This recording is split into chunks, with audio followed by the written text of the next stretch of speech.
กาเลทะทันติสัพปัญญาวิทัญโยกาเลนะทินนังอริเยสุปุสุปุเตสุตาติสุวิปัสสันนมนาตัสสะวิปุลาโหติทัพกินาตีตีนักละบัดนี้อาตมาภาพจะได้กล่าวสัทธุธรรมคำสั่งสอนขององค์สมเด็จพระชินวรสัมมาสัมพุทธเจ้าเพื่อเป็นเครื่องเสริมสลองศรัทธาบุญญาราศีเพิ่มพูนปัญญาปรมีของท่านเจ้าภาพเจ้าศรัทธาพุทธศาสนิกชนทั้งหลายที่ได้ร่วมกันบำเพ็ญบุญณสถานที่นี้ตามสมควรแก่เวลาต่อไปก็ตั้งใจฟังธรรมด้วยความเคารพบนบมือก็ได้นั่งฟังด้วยดีแต่ขออย่าฟังอย่าโศกันผู้ใดกินบุญก็ให้เงียบซะก่อนผู้ใดกินอาหารลงทานก็เงียบซะก่อนฟังธรรมเอาอาหารแห่งจิตแห่งใจอาหารกายเฮาบริโภคมาตั้งแต่เช้าตอนเพลนตอนเที่ยงตอนแรงมาบริโภคอีกบริโภคคู่มือแต่อาหารใจคือเอาทำหล่อเลี้ยงใจดนนานเพิ่นเฮ็ดบุญญากตาที่กล่าวเฮาจึงได้ฟังได้ยินมื้อนี้คณะเจ้าภาพเจ้าศรัทธาได้บำเพ็ญบุญกุศลมีครอบครัวของท่านพ่อพาลียามแม่ปิ่นแก้วดวงสวรรค์พร้อมด้วยลูกพร้อมด้วยหลานได้บำเพ็ญบุญญากตาที่การใหญ่คือได้สร้างพระพุทธรูปได้สร้างกฐินทานซึ่งเพิ่นได้ทอดถวายไปในเช้านี้ได้สร้างพระพุทธรูปและเครื่องทานทั้งหลายไว้ที่วัดอมรของบ้านเฮาซึ่งมีพระอาจารย์จิมมี่แสงสุคนพระอาจารย์จิมมี่แสงสุคนเป็นผู้บริหารวัดเป็นเจ้าวัดที่ยังหนุ่มยังน้อยยังหนุ่มแน่แต่มีความสามารถหลายนำพาสร้างสาพัฒนาวัดว่าให้เป็นที่ปรากฏซื่นตาซื่นใจของพวกเขาบ้านอมรเฮาก็มีความโชคดีโดยเฉพาะการจัดตั้งบ้านเพิ่นก็ได้เอาใจใส่พร้อมเพียงหาครูบาอาจารย์ได้กระทำจึงเป็นสิ่งที่น่าอนุโมทนาบ้านและวัดสวยเหลือซึ่งกันและกันเจริญถ้าบ้านและวัดคัดกันย่ำใดบรรลัยย่ำนั้นเพราะฉะนั้นบ้านเฮานี่พร้อมเพียงหนากันวัดกับบ้านพร้อมเพียงกันจึงนำมาสู่ความเจริญวันนี้ศรัทธาญาติโยมโดยเฉพาะเจ้าภาพได้มาเห็นก็เกิดความเลื่อมใสศรัทธาได้รอพระเจ้าคูณคำเป็นมงคลอย่างยิ่งได้ฟังสื่อผักกับสื่อจิตสื่อใจเป็นตาล่ำเป็นตารวยเป็นตาเจริญเป็นตามีมงคลหลายเพื่อพระเจ้าคูณคำคูณเงินอนุโมทนาบุญเพราะฉะนั้นในโอกาสอันดีอันงามอันเป็นบุญเป็นกุศลนี้พ่อแม่ครูบาอาจารย์มานั่งเป็นสมุขประธานมีญาติเจ้าคณะเมืองอาจารย์จากศูนย์กลางแล้วก็มีฐานเจ้านายการนำจากเมืองเฮาได้มาเป็นเกียรติความท่านเจ้าภาพนี่ก็เป็นบุญบารมีอันหนึ่งของพวกเฮาทั้งหลายที่ได้บำเพ็ญเพราะฉะนั้นโอกาสอันเป็นบุญเป็นกุศลนี้จะกล่าวธรรมกถาเพิ่มพูนบุญพวกเฮาให้สูงยิ่งขึ้นไปทั้งเพิ่มพูนสุตตปัญญาเพิ่มพูนจินตปัญญาเพื่อจะเป็นสาระประโยชน์แห่งการกระทำกตาธิการให้ยิ่งขึ้นไป ในโอกาสอันประเสริฐนี้มือเศร้านี้ได้ยินพระอาจารย์สมหวังเจ้าอธิการวัดโศกคำวัดอย่างก่อนวัดโศกใหญ่อยู่เขตนี้มีแต่โศกกับใส่วัดโศกใหญ่วัดโศกหน่อยบ้านโศกวัดโศกคำมีแต่โศกกับโศกวัดโพนทองวัดอมรไปวัดเทวดามีแต่พวกเทวดาอยู่นี่อมรแปลว่าบ้านอมรแปลว่าบ้านแห่งเทวดาเพราะฉะนั้นมีแต่แนวดีๆเมื่อเช้านี้ได้ยินพระอาจารย์สมหวังเป็นเทศเรื่องกฐินพวกเขาก็จะได้เข้าพบเข้าใจเพราะฉะนั้นอาตมามาเสริมเติมน้อยหนึ่งแล้วก็จะได้กล่าวเกี่ยวกับการสร้างพระพุทธรูปเติมน้อยหนึ่งคงจะใส่เวลาบดลครูบาอาจารย์มื้อนี้เมื่อยเบิดมื้อพระเดชพระคุณญาณทานอินปันเพิ่นว่าตั้งแต่3 โมงไปมาแล้ว3-4-5 วัดเพิ่นยังมีเมตตามานั่งเป็นประมุขประธานให้เฮานี่คือความเมตตาของครูบาอาจารย์ก็เมื่อยแต่ว่ากันด้วยความเมตตาในออกตนญาณโยมในครูบาอาจารย์พระนมเน้นหน่อยแต่ตั้งใจมาเพราะฉะนั้นจริงจะบ่ได้กล่าวหลายปานใดที่นี่การสร้างพระพุทธรูปมีพละอานิสงส์หลายได้เป็นการจันโลงพระพุทธศาสนาอีกอันหนึ่งพระพุทธรูปเป็นเจดีย์อันหนึ่งเด้อเพิ่นเอิ้นว่าอุเทสิกะเจดีย์เจดีย์ภาษาปาลีว่าเจติยะเฮามาเป็นภาษาลาวว่าเจดีย์ไปกะลั่นตัวย่อไว้นั่นก็เลยเป็นเจดีย์เย็นติเป็นดอก็เลยเป็นเปลี่ยนติเป็นดิก็เลยเป็นเจดีย์แปลว่าสิ่งที่ควรเคารพกราบไหว้บูชาควรมาตามระลึกด้วยศรัทธาจะเป็นบุญอันนำไปสู่สวรรค์4 ประการ 1. ธาตุเจดีย์ได้แก่พระเจดีย์อันบรรจุพระบรมสารีริกธาตุของพระสัมมาสัมพุทธเจ้าเจดีย์บรรจุอรหันตธาตุของพระอรหันตสาวกทั้งหลายเอิ้นว่าธาตุเจดีย์เป็นที่กราบไหว้สักการะบูชา 2. ธรรมเจดีย์เจดีย์คือธรรมได้แก่พระไตรปิฎกหอไตรทั้งหลายพระไตรปิฎกทั้งหลายนี้เอิ้นว่าธรรมเจดีย์ธรรม84,000 พระธรรมขันธ์ของพระผู้มีพระภาคเจ้าบรรจุอยู่ในพระไตรปิฎกเป็นธรรมเจดีย์ผู้ใดไปดูหมิ่นพระไตรปิฎกไปด้อยค่าพระไตรปิฎกนั่นคือเปิดทางอบายนรกให้แก่ตัวเองเพราะพระไตรปิฎกคือธรรมเจดีย์ที่นี่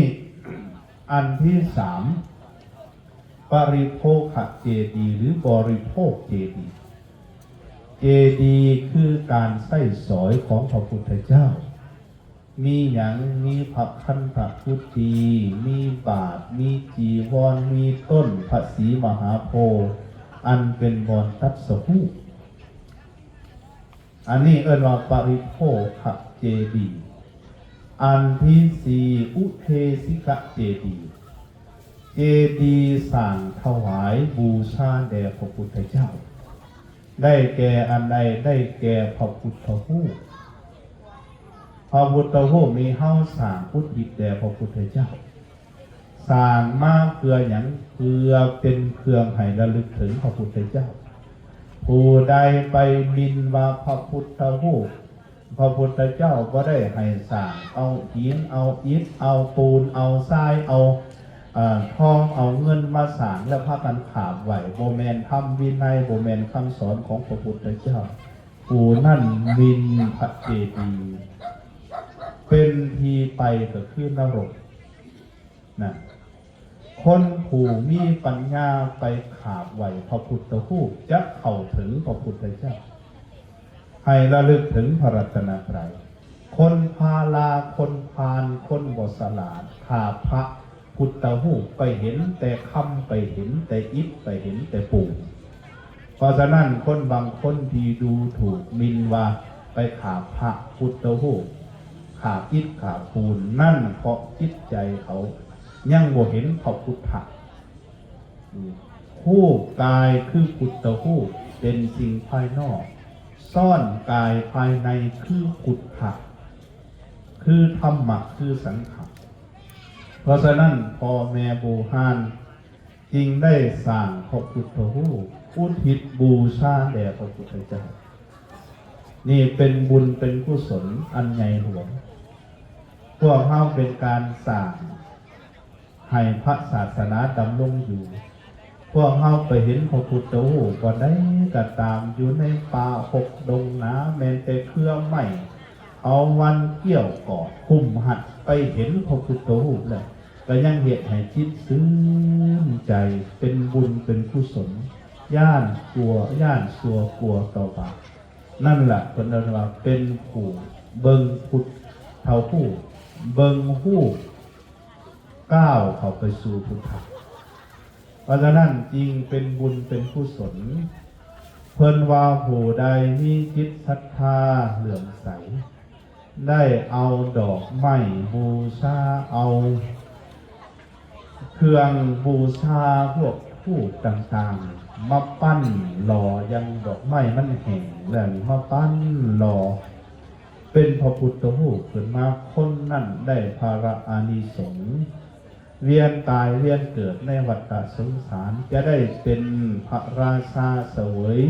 ครองราชสมบัติในประเทศต่างๆหลายมหากาพย์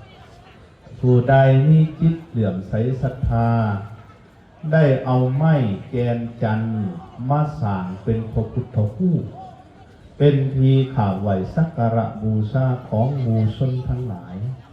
ชนเหล่านั้นจะได้เป็นพญาอินทร์เกิดเป็นท้าวสักกะเทวราชอยู่ถึง37 ครั้งได้เกิดเป็นพระบรมราชาครอบครองประเทศทั้งหลายแต่ละภพแต่ละชาติหลายมหากาพย์ผู้ใดมีจิตเหลื่อมใสศรัทธาเอาเงินมาสร้างเป็นพระพุทธรูปสร้างพระพุทธรูปใส่แผ่นผ้าใส่แผ่นโลหะคนเหล่านั้นจะได้พระอานิสงส์ให้ได้เกิดในพรหมหลายมหากาพย์นี่เพิ่น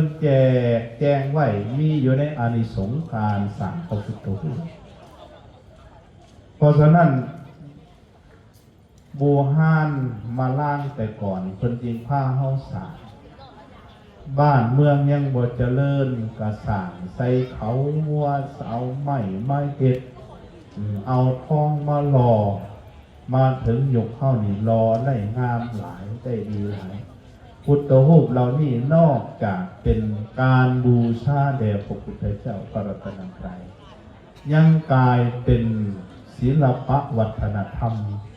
มรดกอันล้ำค่าของประเทศชาติบ้านเมืองของพระพุทธศาสนาเพราะฉะนั้นจริงว่าได้พระอานิสงส์หลายที่พวกเขาได้กระทำเรื่องประวัติความเป็นมาอย่างไรอาตมาจะบอกกล่าวแต่พระอานิสงส์เท่านี้ให้พวกเขาทั้งหลายได้เห็นยังเหมือนบรรพบุรุษเท่าพระเจ้าไสเสฐาธิราชยกเพิ่นสร้างพระพุทธรูปหลายยายไว้ทั่วอาณาจักรล้านชาติทั้งสองฝากฝั่งแม่น้ำของยังหลงเหลือให้พวกเขาเห็นพระเจ้าใหญ่องค์ตื้ออยู่บนนั่นพระเจ้าใหญ่องค์ตื้ออยู่บนนี่ในสองฝากฝั่งผืนแผ่นดินลาวสองฝากฝั่งแม่น้ำของนั่นย้อนบรรพบุรุษพาพวกเขาเหตุพาพวกเขาทำมาสิ่งเหล่านี้กลายเป็นมรดกวัฒนธรรมอันล้ำค่าเมื่อนี้ทานหัวหน้าของการวัฒนธรรมเพิ่นกับมันหันอยู่นะครับ วัตถุคือพระพุทธรูปก็ดีวัดว่าอาหามก็ดีหอแจกศาลาโฮมธรรมศีลล้วนแต่เป็นมรดกอันล้ำค่าวัฒนธรรมของชาติอันต่างประเทศมาเมืองเราไม่อยากเบิ่งเมืองเราเขาบ่ได้มาเบิ่งตึกเลยบ่ได้มาเบิ่งตึกบ่ได้มาเบิ่งหนทางบ้านเฮาไปเที่ยวต่างประเทศไปเบิ่งความเจริญเขาไปเบิ่งตึกลาบ้านสองรถลาถนนหนทางเขางามเขาเจริญนั่นบ้านเฮายังพัฒนาบ่ทอเขาแต่เป็นหยังเขาคือมาหลายเทคบางปีเมื่อ2-3 ปีก่อนโหวตให้ประเทศลาวเป็นประเทศอันดับหนึ่งของโลกที่น่าเที่ยวมาเที่ยวเนี่ยมาเที่ยว1เที่ยวเบิ่งธรรมชาติ2มาเที่ยวเบิ่งวัฒนธรรมมาเบิ่งวัดมาเบิ่งพระมาเบิ่งวิถีชีวิตเพราะฉะนั้นหาเฮายังรักษาวิถีชีวิตวัฒนธรรมของชาติให้ดีให้งามไว้และส่งเสริมต่อยอดให้มันดีขึ้นกว่าเก่ายิ่งเขาจะมาเบิ่งหลายท่านพันคำวิภาวันพันอดีตนายกรัฐมนตรีเพิ่นไปเว้าในทางกลางประชุมสงฆ์เพิ่นว่าในสมัยก่อนพ่อแม่บรรพบุรุษเฮาสร้างวัดน้ำอ่อนซ้อยมีวัดเสียงทองเป็นต้นสร้างพระพุทธรูปทั้งหลายได้เป็นดีข่าวไหวสักการะหูสามารถถึงหยุกเข้าบ้านเมืองมันเจริญต้องต่อยอดเสริมเติมต่อให้งามกว่าให้ดีกว่าให้ปานีตกว่าเพิ่นว่านั่นจริงเป็นการพัฒนาเพราะฉะนั้นพวกเราต้องเสริมเติมต่อให้มันดีให้มันงามยิ่งขึ้นไปอย่าสู่ให้มันพุทธอย่าให้มันเหี่ยนโดยเฉพาะวัฒนธรรมวิถีชีวิตการนุ่งการถือเดี๋ยวนี้เริ่มเหี่ยนเริ่มกุดเข้าไปอันนุ่งสีนุ่งเสืองามๆนี่เห็นอยู่แต่งานดองก็วัดไม่ออกนะมาวัดนี้มีแต่ผู้นุ่งงามๆคือเทวพุทธเทวดาไปงานดองก็คือกันบาทไปงานตามตลาดเด้อบาทนี่ยังกับเหี่ยนอยู่จนเราจำกุขาน่ะเฮาเริ่มจะวัดแต่ได้ไหนไปเบิ่งประเทศอินเดียอาตมาเคยอยู่อินเดีย7 ปีอาจารย์ปริญญาเอกดาวเสด็จไปเรียนปริญญาโทอยู่มหาวิทยาลัยเดลีอยู่นครหลวงอยู่น้ำกันเพิ่นไป2 ปีเพิ่นไปจบปริญญาโทอยู่นั่นอาตมานี่ไปเรียนตั้งแต่ปริญญาโทอนุปริญญาเอกจนปริญญาเอก7 ปีบ่เคยเห็นแม่ยิ่งอินเดียนุ่งส่งเขินเคิงขาขนาดอยู่ในนครหลวงในที่ประเทศเขาเจริญเศรษฐกิจอันดับโลกแต่ผู้หญิงทั้งหลายพากันนุ่งผ้าสาลีผ้าสาลีนั่นคุมตั้งแต่หัวจนฮอดขนองจนฮอดตุ้มข้อนั่นพากันนุ่งผ้าสาลีอยู่ในใกล้ๆกับหอพัก International Student House โยหันมีคอนเลจหนึ่งเป็นคอนเลจของพวกนักศึกษา VIP มีแต่ลูกคนรวยไปเรียนเห็นน้อยที่สุดนักศึกษานุ่งส่งยีนขายาวจนบ่จะเห็นทีนี้คอนเลจอื่นว่าต้องกล่าวถึงเดลียูนิเวอร์ซิตี้นี่มีอยู่85 คอนเลจนักศึกษาปริญญาตรีเขาปีที่1นี่5 ล้าน 6 ล้านแล้วเอาไปเบิ่งแต่ละคอนเลจบ่เห็นเลยไปเบิ่งวิถีชีวิตเขาอีกลงตลาดตาลีกระใส่ผ้าสาลีทั้งนั้นวัฒนธรรมการนุ่งถือเข้มแข็งขนาดนั่นวัฒนธรรมครอบครัวต่างหากอาตมาว่ามีเวลาจะเล่าวัฒนธรรมครอบครัวเพราะฉะนั้นเฮาต้องรักษาวัฒนธรรมมันนี่ไว้เตือนลูกเตือนหลานค่านิยมอันพิษ ให้พากันพับปลูกบางคนโอ้ยเป็นนุ่งสินอยู่หันเซยผู้เบาก็บ่มักผู้เบาก็สำคัญเลยเด้อันนี้ก็ได้อันนุ่งเขินๆน่ะมักมันบ่ล่ะนุ่งลามๆเนี่ยบ่มักมันก็เลยมีความนิยมอย่าคิดเนี่ยเพราะฉะนั้นเขาต้องปลูกฝังรักษาวัฒนธรรมการนุ่งถืออันดีงามมีไว้ให้เหมือนกันก็พวกเขามาวัดงามๆนั่นอันนี้คือการพวกที่พวกเขาสร้างพระสร้างพระพุทธรูปสร้างวัดสร้างวากายมาเป็นมรดกวัฒนธรรมอันล้ำค่าจริงมีพละอานิสงส์คำว่าอานิสงส์นั่นภาษาปาลีว่าอานิสังสะภาษาลาวว่าอานิสงส์แปลว่ายังแปลว่าผลดีสิ่งที่ดีอันเกิดจากการกระทำอันใดอันหนึ่งเขากระทำสร้างวัดสร้างว่าได้พละอานิสงส์หลายก็คือเกิดผลดีหลายอย่างนั่นสร้างพระพุทธรูปมีพละอานิสงส์หลายก็เกิดผลดีหลายอย่างนั่นอันนี้คนจะว่าได้พละอานิสงส์หลายต่อมาอันนี้ขอเสริมเติมต่อก็คือเดือนงานกฐินคนได้สร้างทั้งพระพุทธรูปได้สร้างทั้งกฐินบุญกฐินนี่พละอานิสงส์หลายคือกันเด้อแม่เด้อได้พระอานิสงส์อยู่ถึง80 มหากัปว่าเป็นหน่อยๆเด้นั่นผู้ใดได้ถวายผ้ากฐินทานนี้จะได้เสวยมหาวิบากอันเป็นสุขในวัฏสงสารถึง80 มหากัปนั่นคือพระอานิสงส์นางวิสาขาได้ถวายกฐินทานไว้อยู่ในมหากัปของพวกเขานี่แหละในศาสนาพระพุทธเจ้าพระนามว่ากัสสปะนางได้เกิดเป็นลูกสาวของพระเจ้าอีกี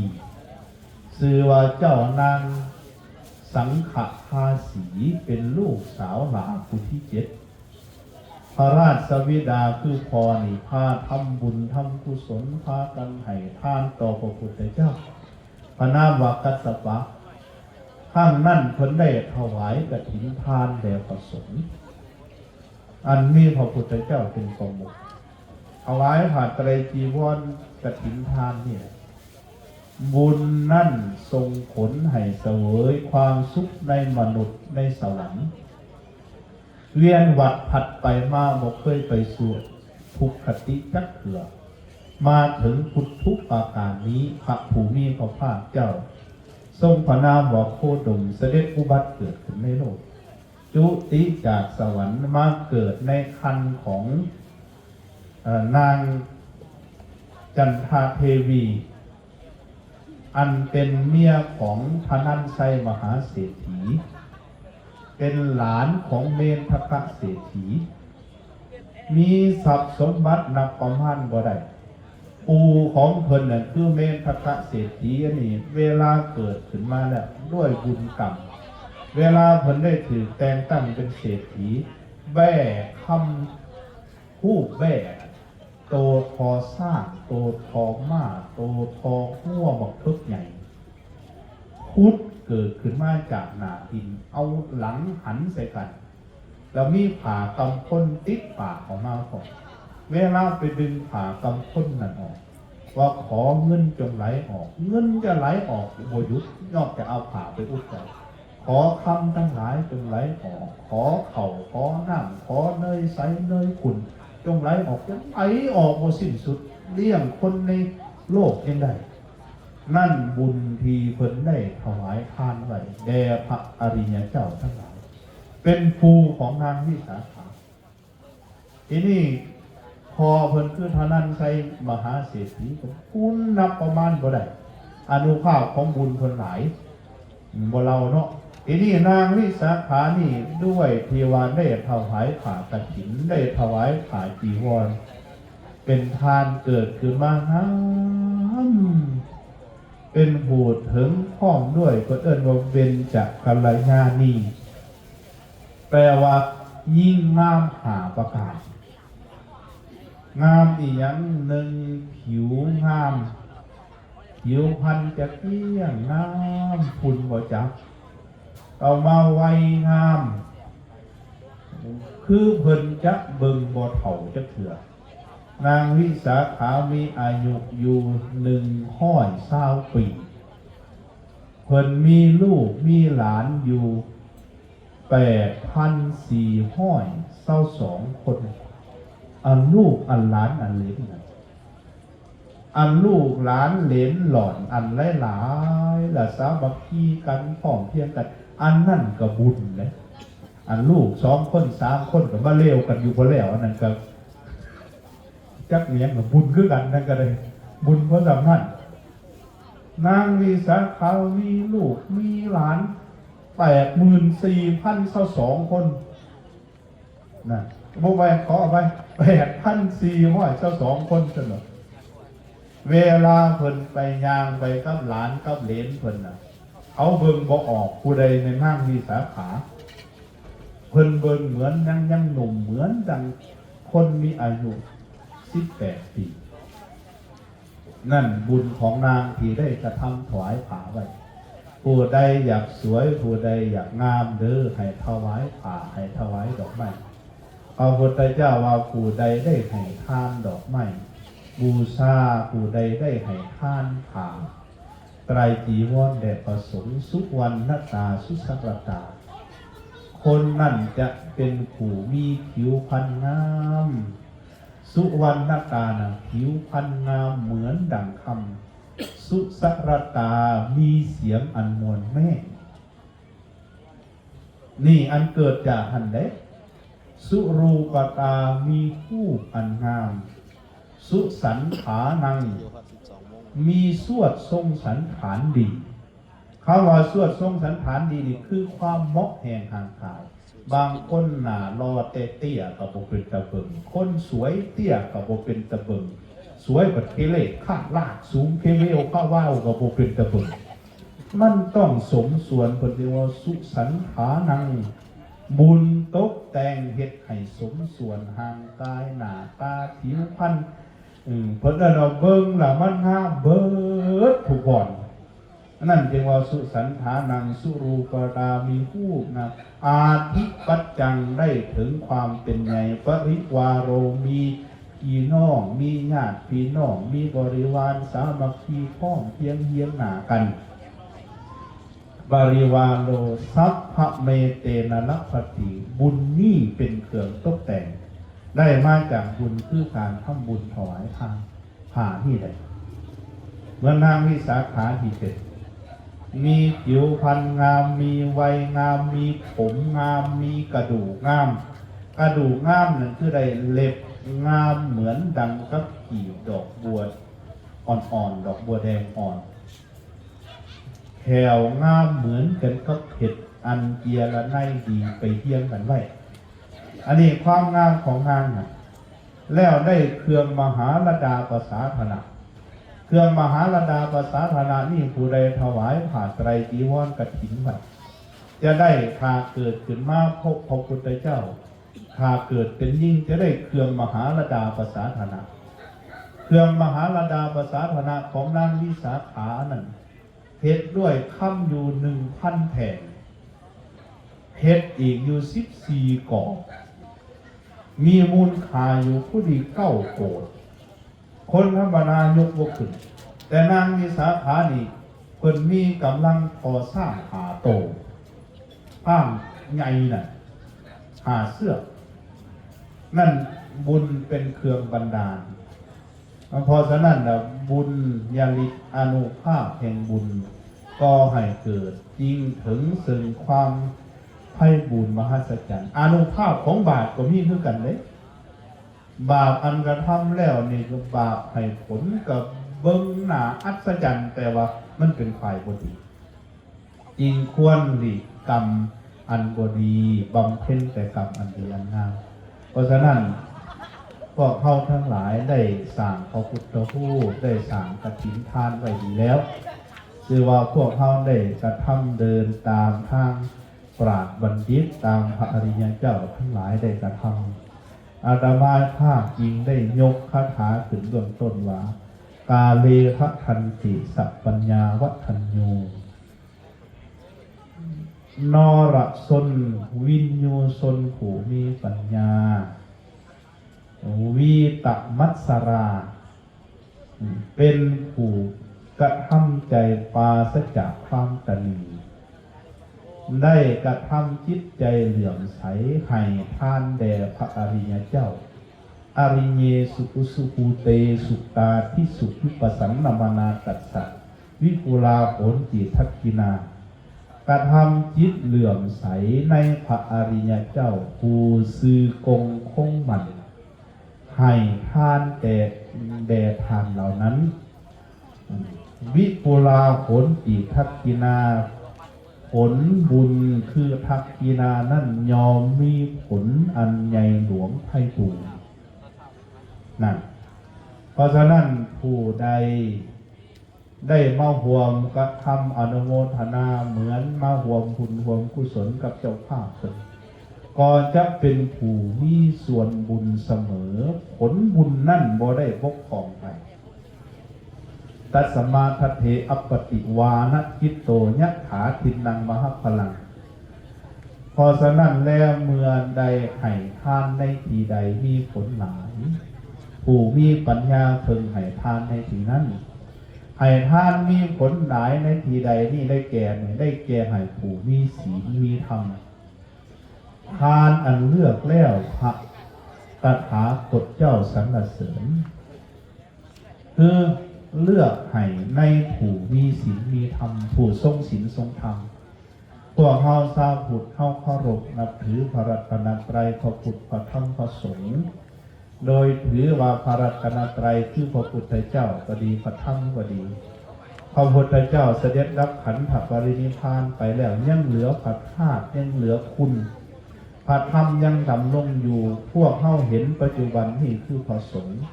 ให้ทำจิตเหลื่อมใสในพระสงฆ์บางคนโอ้ยบ่นับถือแล้วพระสงฆ์คู่มือนี่ไปหาเบิ่งข่าวผู้ข่าที่นับถือในพระพุทธเจ้าพระธรรมพระสงฆ์บ่เอาแหละเห็นข่าวพระสงฆ์บางพวกน้อยๆไปเหมารวมมาเลยอยากให้พวกเฮาพิจารณาปัญหาตัวนี้ดีๆเด้อเอาสมมติว่ามีผ้าจีวรญาทานเนี่ยเป็นสีเหลืองสมงามทั้งผืนเลยปรากฏว่ามีแป้วดำพอกับหัวแมงวันนี่แป้วดำอยู่ในผ้าเฮาหลดพากันไปเพ่งแต่ในแป้วดำๆของผ้าจีวรนะวะโอ้ยจุดดำกี่ลายจุดดำกี่ลายผ้าจีวรกี่ลายผ้าจีวรดำตัวนี้มันสีหยดที่ถ้ำแก่ผ้าบอกผ้าจีวรทั้งผืนสีเหลืองสดงามอลามผ่องใสแต่จิตใจไปเพ่งอยู่แต่จุดดำพอหัวแมงวันนี่ก็เหมือนกันหมู่สงฆ์ทั้งปวงเบิดประเทศเบิดหลายประเทศมีพระบางองค์ที่เขาฝึกบ่เหมาะสมเพียงแต่น้อยแต่ไปเบิ่งโตผิดพลาดนั่นเดียวนั่นบ่มีความยุติธรรมต่อสงฆ์ทั้งปวงเวลาเราทำบุญให้ท่านอย่าไปคิดถึงลูกถึงหลานว่าพระสงฆ์กอพระสงฆ์ขอพระสงฆ์สีพระสงฆ์มีให้คิดว่าพระอริยสงฆ์คือสงฆ์สาวกของพระพุทธเจ้าบุญจะหนักประมาณว่าไรเลยเพราะฉะนั้นพวกเขาได้ให้ท่านแด่พระรัตนตรัยนี่มันจะมีผลอันไพศาลผู้ใดกระทำจิตเหลื่อมใสแด่พระรัตนตรัยคนนั่นจะปิดอบายจะไปสู่สวรรค์อยู่แสนมหากัปอันเด้ออันนี้จึงขออนุโมทนาสาธุการปุญญานิปรโลกัสสมิงปฏิภาผลติปนินังบุญอันพวกเขากระทำไว้ดีแล้วนี้จะเป็นที่พึงทั้งโลกนี้และโลกหน้าอาตมาภาพกล่าวธรรมกถามาสมควรแก่เวลาท้ายที่สุดนี้ขออาราธนาเอาคุณพระรัตนตรัย คือคุณพระพุทธพระธรรมพระสงฆ์คุณแห่งบุญกุศลคุณงามความดีที่พวกเฮาทั้งหลายได้บำเพ็ญไว้ดีแล้วจงรวมลงเป็นตบะเตสะอนุภาพอันประเสริฐ